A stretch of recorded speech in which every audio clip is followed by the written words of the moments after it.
Hello everyone, TV public school class 7 Hindi ज्ञान सागर। ये देखिए ज्ञान सागर है टीवी स्कूल का। इसका चैप्टर 2 है। शीर्षक का नाम है चैप्टर का नाटक में नाटक। तो चलिए इस चैप्टर को रीड करते हैं और ध्यान से आप लोग सुनिएगा। तो आप लोग को खुद ही इस क्वेश्चन का सारा आंसर भी आपको समझ में आ जाएगा अगर ध्यान से आप मेरी कहानी सुनेंगे तो, और खुद भी रीड करते रहिए। तो चलिए शुरू करते हैं। देखिए राकेश, ये जो लड़का है इसी का नाम राकेश है।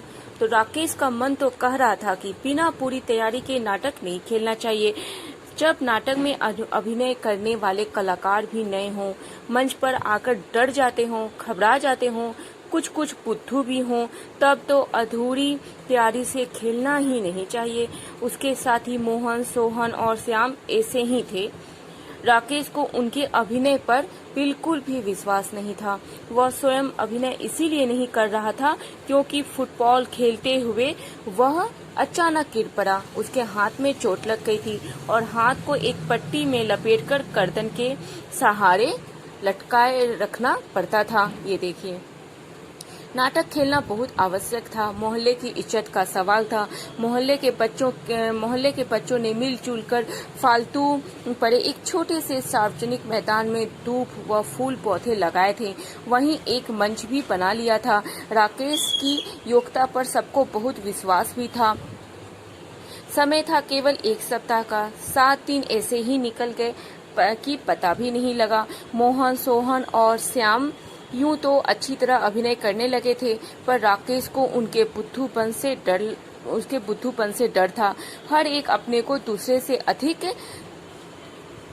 समझदार मानता था। यहाँ देखिए सप्ताह दिया, दूब का मतलब घास, एक घास होता है, दूभी जिसे कहते हैं, दूब कहते हैं। तो हर एक अपने आप को एक दूसरे से समझदार मानता था। इसीलिए भूल जाता था कि वह कहाँ क्या कर रहा है। बस कहने से मतलब दूसरे चाहे उनकी मूर्खतापूर्ण बातों पर हंस रहे हों, मगर वे पागलों की तरह आपस में उलझने लगते थे। राकेश ने पूर्वाभ्यास के 7 दिनों में उन्हें बहुत अच्छी तरह समझाया था। निर्देशन उसने इतना अच्छा दिया था कि छोटी से छोटी और साधारण से साधारण बात भी समझ में आ जाए। खैर, प्रदर्शन का दिन और समय भी आ गया। राकेश साज सज्जा कक्ष में खड़ा सबको खास हिदायतें फिर से दे रहा था। मोहन बोला, मेरा दिल तो बहुत जोरों से धड़क रहा है। मेरा भी, सोहन ने सीने पर हाथ रखकर कहा। तुम लोग पानी पियो और मन को साहसी बनाओ। राकेश ने फिर हिम्मत बढ़ाई। जैसे तैसे अभी तक तो ठीक ठाक हो गया। अभिनेता मंच पर आ गए। पर्दा उठा। मोहन बना था चित्रकार और सोहन बना था उर्दू का शायर। नाटक में दोनों दोस्त होते हैं। चित्रकार कहता है उसकी कला महान, शायर कहता है उसकी कला महान। श्याम बनता है संगीतकार। वह उनसे मुलाकात करने उस स्थान पर आता है जहां वे यह बहस कर रहे हैं, बजाय इसके कि वह नए मित्रों से मधुर बातें करे, बड़े छोटे के इस विवाद में उलझ जाता है। वह कहता है संगीतकार की कला महान। अभी तक अभिनय अच्छी तरह चल रहा था। सबको अपना अपना पार्ट याद आ रहा था। सब ठीक ठाक अभिनय करते चले जा रहे थे। अचानक श्याम अपना पार्ट ही भूल गया। अभी देखिए, शब्दार्थ है प्रदर्शन मतलब दिखाना, नाटक को मंच पर करना, पार्ट मतलब हिस्सा, भूमिका। अब यहाँ है अचानक ही श्याम अपना पार्ट भूल गया। अब देखिए क्या होता है। पर्दे की आड़ में राकेश स्वयं पूरा लिखित नाटक के लिए खड़ा था। वह हर नए संवाद का पहला शब्द बोल रहा था ताकि कलाकारों को संवाद याद आते रहे। संवाद मतलब डायलॉग याद आते रहे। मगर श्याम घबरा गया। वह सहसा चुप हो गया। उसके चुप होने से चित्रकार और शायर महोदय भी चुप हो गए। होना यह चाहिए था कि वे दोनों कोई बात मन से ही बनाकर बात आगे बढ़ा देते, पर वे घबराकर राकेश की तरफ देखने लगे। संगीतकार महोदय भी पलटकर राकेश की ओर देखने लगा। ये देखिए, सब के सब देखने लगे। राकेश बार बार संगीतकार जी का संवाद बोल रहा था, मगर आवाज तेज होकर माइक से सबको ना सुनाई दे दे जाए, इसीलिए धीरे धीरे फुसफुसाकर बोल रहा था। संगीतकार जी को वह हल्की आवाज सुनाई दे रही थी। तभी शायर साहब संगीतकार के कंधे पर हाथ मारकर बोले, उधर जाकर सुन लेना। संगीतकार जी ने अपना वालियन पकड़े पकड़े राकेश की ओर खिसक आए। ये देखिए, दर्शक ठठाकर हंस पड़े। संगीतकार जी और घबरा गए। जो कुछ सुनाई पड़ा उसे ही बिना समझे पूछे छठ से बोलने लगे। संवाद था, जब संगीतकार की स्वर लड़ी गूंजती है तो पशु पक्षी तक मुक्त हो जाते हैं। शायर साहब, आप क्या समझते हैं संगीत को? मगर संगीतकार साहब बोल गए यूं, जब संगीत की स्वर लहरी गूंजती है तो पशु पक्षी तक मुंह की खा जाते हैं। काजर साहब, आप क्या समझते हैं हमें? ये देखिए, शब्दार्थ के आड़ मतलब पर्दे के पीछे, ठठाकर हंसना मतलब जोर से ठहाका लगाकर हंसना। ये देखिए कितना उल्टा डायलॉग बोल दिया, मुंह की खा जाते हैं। काजर साहब, आप क्या समझते हैं हमें?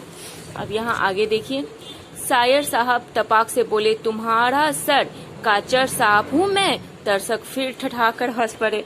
चित्रकार महोदय ने मंच पर सूझ और अकलमंदी दिखाने की कोशिश की।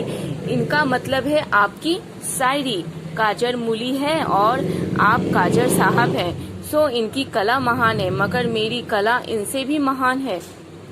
राकेश दांत पीस रहा था। उसकी सारी मेहनत पर पानी पड़ गया था, पर इस तरह पास संभलते देखकर वह कुछ शांत हुआ। इस बार शायर साहब बुद्धूपन दिखा बैठे। गुस्सा होकर बोले, तूने भी गलत बोल दिया। मुझे काजर साहब कहने की बात थी क्या? और मेरी शायरी गाजर मूली है तो तेरी चित्रकला झाड़ू फेरना है, पोतना है, पॉलिश करना है, छक मारना है। चित्रकार महोदय ने हाथ उठाकर कहा, देख, मुंह संभाल कर बोल। और सब लड़ने लग गए। दर्शक फिर जोर से हंस पड़े। राकेश घबरा रहा था, गुस्सा भी आ रहा था उसे और रोना भी। सारी इज्जत मिट्टी में मिल गई। पर अब क्या हो, वह बार बार दोनों हथेलियों को मसल रहा था और कोई तरकीब सोच रहा था। यहाँ शब्दार्थ है तपाक मतलब छठ से, छक मारना मतलब बेकार के कामों में समय व्यतीत करना। ये देखिए, सब लड़ने लगे। ये पर्दे के पीछे माथे पे हाथ रख लिया। राकेश, अब देखिए, इधर मंच पर तीनों में जोरों से तू मैं हो रही थी। चित्रकार महोदय हाथ में कूंची पकड़े आंखें नचा नचा कर मटक मटक कर बोल रहे थे, अरे चमगादड़, तुझे क्या खाक शायरी करना आता है? जबरदस्ती ही तुझे यह पाठ दे दिया, तूने सारा गड़बड़ कर दिया। मुझे चमगादड़ कहता है? अबे करम कर ले, आलू बुखारे, शायरी तो मेरी बातों से टपकती है। तूने कभी टूथब्रश के अलावा भी कोई ब्रश उठाया है? यहाँ चित्रकार बना दिया तो सचमुच ही अपने को चित्रकार समझ बैठा। दर्शक हंसी से लोटपोट हुए जा रहे थे। संगीतकार महोदय भी उन दोनों लड़ते हुओं की ओर हाथ नचाते, कभी दर्शकों की ओर। तभी तेजी से राकेश मंच पर पहुंच गया। सब चुप हो गए, सक पका गए। राकेश एक कुर्सी पर बैठते हुए बोला, आज मुझे अस्पताल में हाथ पर पट्टी बंधवाने में देर हो गई तो तुमने इस तरह रिहर्सल की है? जोर जोर से लड़ने लगे। अभिनय का दिन बिल्कुल पास आ गया है और हमारी तैयारी का यह हाल है। राकेश बात काटकर बोला, अरे तो मैंने कह नहीं दिया था कि रिहर्सल में भी यह मानकर चलो कि दर्शक सामने ही बैठे हैं। अगर गलती हो गई थी तो वहीं से दोबारा रिहर्सल शुरू कर देते। यह क्या कि लड़ने लगे? सब गड़बड़ हो गया, सब गड़बड़ करते हो। बात राकेश ने बहुत संभाल ली थी। पर्दे की आड़ में खड़े अन्य साथी मन ही मन राकेश की तुरंत बुद्धि की प्रशंसा कर रहे थे। सब दर्शक शांत थे, भौचक्के थे। वे सोच रहे थे कि यह क्या हो गया। वे तो समझ रहे थे कि नाटक बिगड़ गया, मगर यहाँ तो नाटक में ही नाटक था।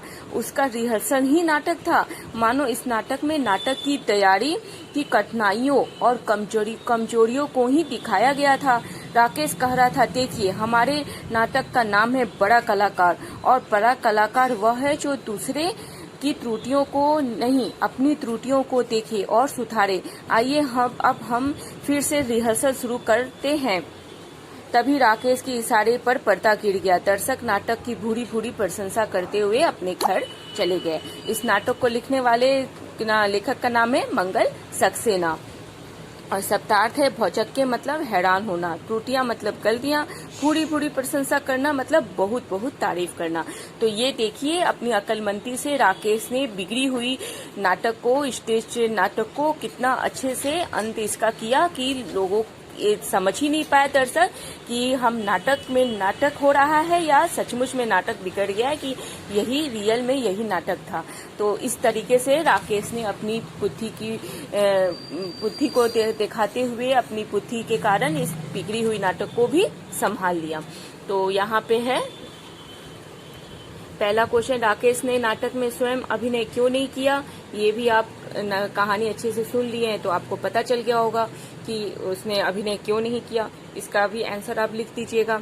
राकेश के साथी अभिनय के मामले में कैसे थे, तो बुद्धू थे, तो ये आपको पता ही चल गया है। तो एक लाइन का क्वेश्चन है, सब आंसर है, तो आप लिख दीजिएगा। राकेश ने प्रदर्शन के दिन सभी को क्या खास हिदायतें फिर से क्यों दी। फिर चौथा है राकेश ने नाटक को किस प्रकार संभाला, तो अपनी कुशलता और अपनी बुद्धि कौशल से उसने इस नाटक को संभाला। किस प्रकार संभाला, इसका एक लाइन, तो 1 से 2 लाइन के अंदर आप इसका आंसर दे दीजिएगा। इस कहानी, पांचवा है, इस कहानी के लिए कोई अन्य शीर्षक बताते हुए इसके चुनाव का कारण भी बताइए। इस कहानी को आप अपना कोई एक नया शीर्षक भी दे सकते हैं, तो आप वो भी बताइए कि और क्यों दे सकते हैं इस कहानी को एक नया शीर्षक, तो ये बताइएगा। छठा है, नीचे दिए गए कथन में किसने कहे किससे कहे।